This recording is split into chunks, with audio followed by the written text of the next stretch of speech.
Oh, Donnie's talking. He just never shuts up. I just sat back. I watched the show. 45 minutes in front of a mirror. I banged it. I got it. I bang on. What I meant was I bang on. I got it. Okay. Here he is, one half of the team.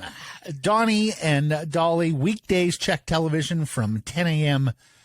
to noon. It is our dear friend, Mr. Rick Dhaliwal. Gentlemen. So festive. Always a pleasure. Mm-hmm. So festive. Boy. It's spectacular. Wow. Look, I got a couple of Christmas shirts. And look, it's December. If you're not going to buy Christmas shirts in December, when are you going to buy them? It looks silly in April. You're right. Yeah. Mm-hmm. I mean, it's one thing. It's one thing to buy them. It's another thing to wear them.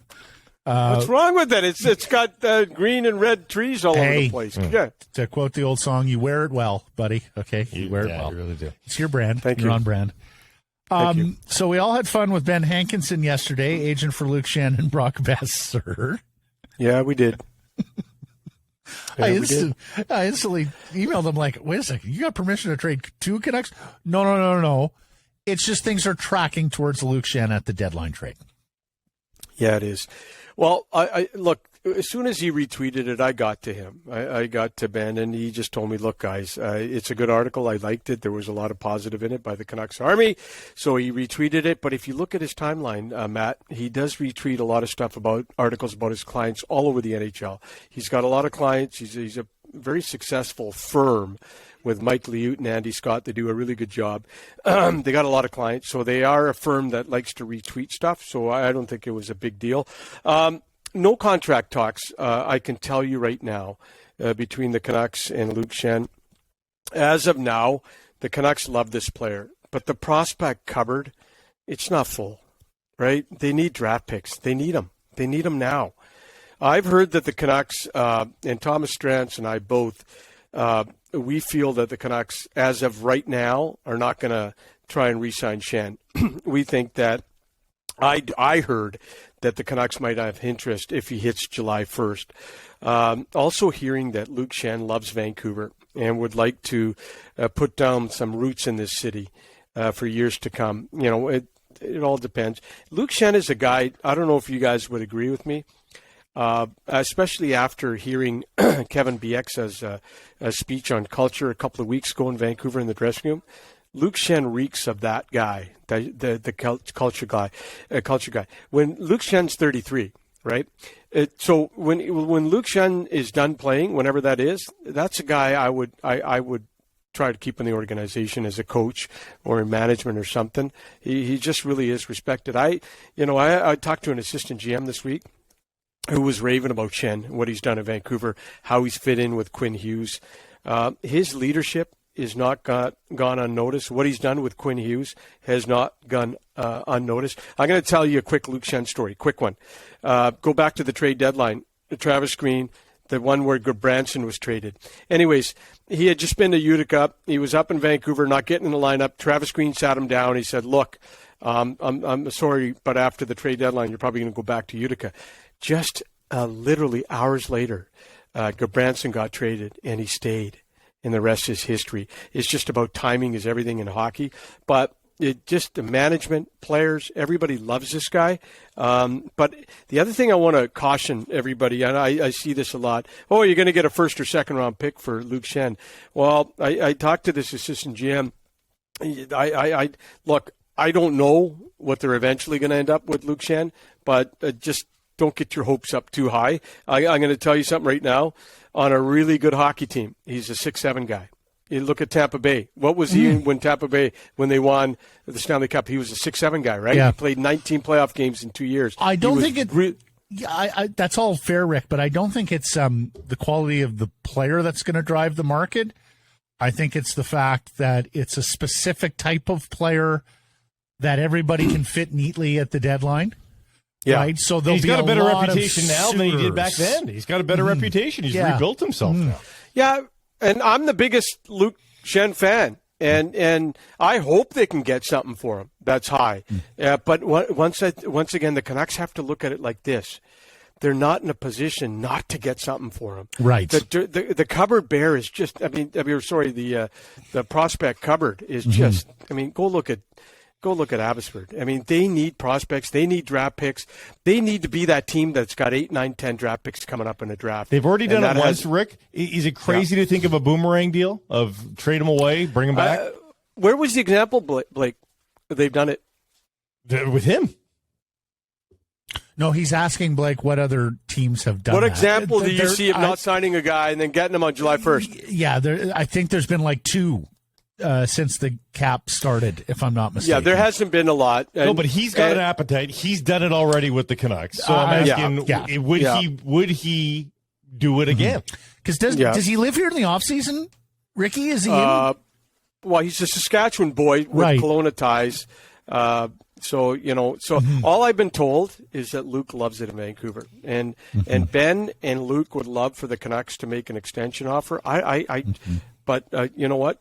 It would surprise me if they, to move him. He's 33, and they get something for him, and then go back on July 1st and see if you could possibly get him again. Just really good, well liked in the dressing room. Management loves him. The coaches love him. The whole 9 yards. When you tell him that you've traded him, you have the contract extension typed out already. Say this contract extension is right here, already typed out with your name on it. Yep. We'll see. You don't ask him to sign it. You just say it's right here. You just say it's right here. Yep. We look forward to you taking a look at this on July 1st. And I'm going to tell you something. I'm going to tell you something else. When he signed in Tampa Bay, in the previous regime, Ben and Luke were just dying for the Canucks to bring him back. Yeah. And the regime back then just kept waiting, and they just had no choice, and they signed in Tampa Bay. The only problem with your little story about doing a contract now and then signing Blake is if he goes to a Stanley Cup team, wins a cup again, he's going to be wanted again. There's going to be numerous teams after him. I was told that, look, if he gets to the deadline and they're going to trade him, he's going to be the player with the most calls. Don't kid yourself. No, the other problem with Blake's little story is that it's against the CBA. And Gary that's it. Thank would you. come down with the wrath. It is not. Thank you. The commissioner's office. It is not against the CBA. You can't show him a contract and say on July 1st, that's new year business. No, it's a prop. You're mistaking what I'm saying. It's a prop. It's a stack of papers, and you say this is your contract. It's waiting for you here. And no, Matt, unless you're showing it to him and he's leafing through it, it's not against the CBA. It's absolutely not. You're telling a guy we want to sign you on July 1st as you trade him away is not against the CBA. It's tampering. No, because as soon as you trade him, his contract belongs to the acquiring team, and it's with that team until it expires at the end of the league year. By your example, you having can tell him in your we office, want you back on July 1st, or Matt, you're being ridiculously literal because by your definition, him being in your office is tampering. If he's officially a member of the opposition team, why is he in your office? Because he's still a member of your team until you've told him he's traded. Okay, Boeser, the other Hankinson client. Ben's having a hell of a week with his clients in Vancouver, Ben Hankinson. All I could say on Brock is teams continue to call, kick tires. Canucks obviously call to look around. One thing I'm going to tell both of you, Boeser can make a trade happen a whole lot quicker if he gets on a heater, like Horvat. But sitting at 4 goals week after week is going to make it tough, guys, because there's a lot of things that factor, cap space, and all that stuff. But boy, if Boeser ever got on a heater, like 9 or 10 goals in 3 or 4 games, he can help himself. But right now, sitting at 4 goals, guys, is going to make it tough. There's a lot of chatter out about Montreal and Boeser, so I did some digging around. Someone told me the Canucks, and again, if you're the Canucks, you're calling every team in the league, right? So it's not a big deal. The Canucks, if you're trying to tell me the Canucks haven't called every team on Boeser, they're not doing their job. But anyways, someone told me the Canucks and Habs talked a couple of weeks ago. This is me purely speculating, but Sean Monahan, the contract, is exactly the type of contract the Canucks would find attractive in a Brock Boeser trade. 1 year left, $6.3 million, guys. Monahan's having a decent season with the Habs. He's a veteran centerman, which would help if you move Horvat at the deadline. The Canucks don't want to move Horvat at the deadline and be left without some veteran guy in the middle. So, but here's the thing: Monahan's got a no trade clause, which they can kibosh. I've been told Montreal's interest in Boeser goes back to when Marc Bergevin was GM of the Habs. Bergevin loved him. If you go back to the bubble year, there was a big rumor that the Habs had made the Canucks through Bergevin a pretty decent offer. I was told it was centered around Alexander Romanov, a pick. They were even willing to take a bad contract like Roussel, Beagle, or Eriksson, but Benning said no. It's just stuff you hear. But the Montreal being linked to Boeser, that does go back a couple of 3-4 years. So I could see people asking, but think about it, guys. The Monahan contract makes a lot of sense as a contract the Canucks could take back in a Boeser deal. Yeah, you're quite right, Rick. I recall a few years ago there when the Canucks were listening on Boeser, somebody also mentioned, it sounds like somebody in pro scouting from the Montreal Canadiens quite likes Brock Boeser, that has now gone to a second regime. Boeser is helping himself. All 4 of his goals are in the last 9 games. Since he started scoring, he's 6th on the team in goals, ahead of Miller, ahead of Garland, ahead of Höglander, all those guys. So he's coming along.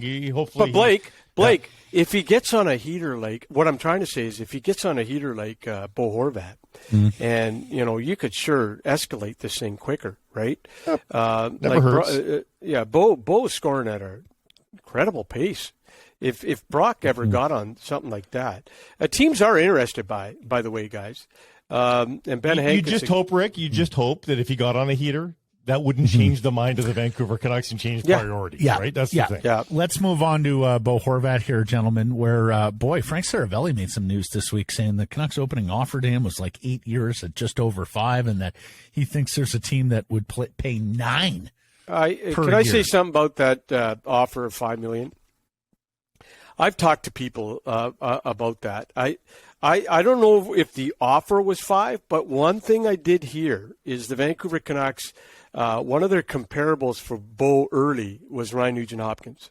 So I think I don't know that they're when I talk to certain people that would know, I don't think the offer was at 5. I think the Canucks were using Ryan Nugent-Hopkins as comparable. What's Hopkins at right now? 5.25 or 5.4 or something like that. Yeah, 5.4, 5.25, something like that. I did hear the Nugent-Hopkins comparable for Brock, or for I keep getting Brock and Bo mixed up. Bo, I did hear that. So, anyways, that's that. Here's what I'll say on Bo Horvat. 5.125, guys. So exactly what Frank said. Well, and there you go. Hello, Ryan Nugent-Hopkins. And so that's what I did hear is early on they used Nugent-Hopkins as a comparable. And as today, knowing what you two know about Horvat and what he's going to get, it's laughable. It's laughable because this guy's going to get paid, and whether it's in Vancouver or not. I do want to say this: you never say never, because we learned a lesson with JT Miller, the signing. Right? Everybody thought he wasn't going to sign. He signed. But right now, it's going to be tough for the Canucks to sign Horvat. He's having a career year. Centers in his age group are all going for $8 million plus. As of now, the odds of the Canucks signing him are not good. But I will say this: keep in mind the Kuzmenko situation.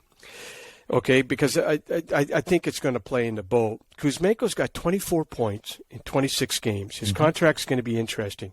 Look for the Canucks to call his agent before the trade deadline and get a feeling for what he's looking for. They have to. The Kuzmenko number is a factor into the Horvat talks because you can't afford both of them, right? And I'm not going to lie to you. Kuzmenko has been absolutely phenomenal. We all thought coming from KHL he'd hit a dry spell of, remember he got the healthy scratch, just to sit down. The grind of the NHL gets to a lot of players for the first time from Europe and from Russia. Got to give him credit. He's in the offensive zone. He's so fun to watch. He goes to the right areas. He's always got a stick on the ice. He's asking for the puck. He's a wonderful offensive player. And you know what? He's been really, really good. But, boy, if you're Dan Milstein, if Pat Morris isn't the only agent right now that's licking his chops, I think Milstein is too, at the rate that Kuzmenko's going. Do you think, is the JT Miller contract completely untradeable? Are they looking at that option? I don't even know they're looking. I've not been told they're looking at moving JT. Here's one for you, Blake. If they were thinking of moving JT, there'd be a whole hell of a lot closer with Bo. right?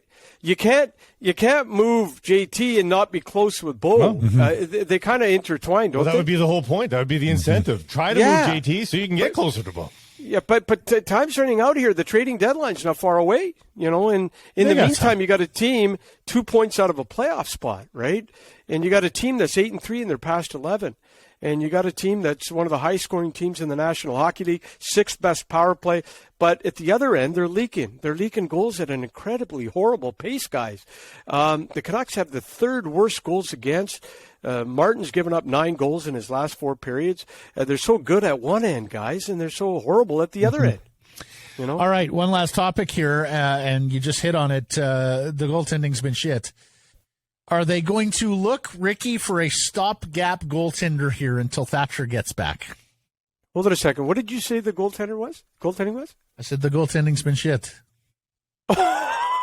We're allowed to say that here. We're not on TV, I didn't know. So we're allowed. Hey, that's opened up a world of possibilities for Rick Dhaliwal. If you want Dolly's bad tongue, no one drops more F-bombs than me. Are we allowed to F-bomb? Yeah, you are. You're allowed to say whatever you want. I mean, a well-placed F-bomb to punctuate a sentence, Rick, absolutely. I wouldn't want you to just litter your speech with F-bombs. Here's the thing, Rick. It follows you around. So you become F-bomb Ricky if you start to use it a lot. So if you're okay with that reputation, by all means. So tread carefully, but tell us about the shitty goaltending and how they're going to fucking fix it, all right? Listen, I don't usually fucking swear, but listen, hey, I can't believe this. This is great. This is Howard Stern. I feel like I'm on Howard Stern. Oh, my gosh. Howard Stern, by the way, is the best all-time DJ. Okay, listen, goaltending. Yeah, it's been shitty lately. Of the goaltending is what I've been told. Look, guys, 5 more weeks of no Demko, and you're got a team who is around the playoff line. I've been told that right now they're not actively looking for a goaltender, but if one comes along cheap and it's really, you can get a veteran cheap, I think they would look at it. But it has to be a concern, guys, because what the Canucks are telling you right now is every night they got to win by scoring 4 to 5 goals. They can't win 2-1 games. They can't win 3-2 because they're allowing 3.9 goals a game. So that tells me your offense, you have to score 4 to 5 every night, and that's not attainable. This isn't the Edmonton Oilers of the 80s. This isn't Gretzky, Coffey, Anderson, Curry, Messier. This isn't that. You know that, right? They're good. They can score, but it's not sustainable to score 5 every night. But you're suggesting a goalie with an extended resume. I call him Delia played in the NHL, and he's cheap, but you're talking a little bit more expensive than Delia and with a lot more games. Is that right? Well, I just been told if something cheap comes along, they would look at it, but I don't think they're. But guys, 5 weeks is a long time. A lot of things could happen to your playoff hopes in 5 weeks. That's it. It's all Western Conference games coming too, right? So it's all Western, and come on, guys, Well, and we brought up the name earlier in the week, but Dallas and with Hudobin down in the minors. And, yeah, you brought that up. Hey, by the way, Canucks had interest in him with the previous regime in July. I remember that. July. Yeah, I remember tweeting. It's just he's down in the minors. He's on like 3-3, so you would have to move money back to Dallas, but maybe that's a spot to move some of the a Stillman or something like that. A bad contract they have to take on the goaltender that Dallas wants no part of anymore. Last thing, guys, Ethan Bear, RFA with Arbrights. Look for the Canucks to get to his agent in 2 or 3 months, and they really like him. They really like. They should. Everything that Ethan Bear has brought to the table on and off the ice. They're really big fans of Ethan Bear. I think when you look at this blue line going forward, I think the Vancouver Canucks will probably want to talk to Bear's agent in the next couple of months and try to work something out. Marvelous. Have a great. With term. Yep. You have a great effing week. We'll catch up next Friday. I'm going to make sure I don't have a shitty Friday. See you later, guys. See ya.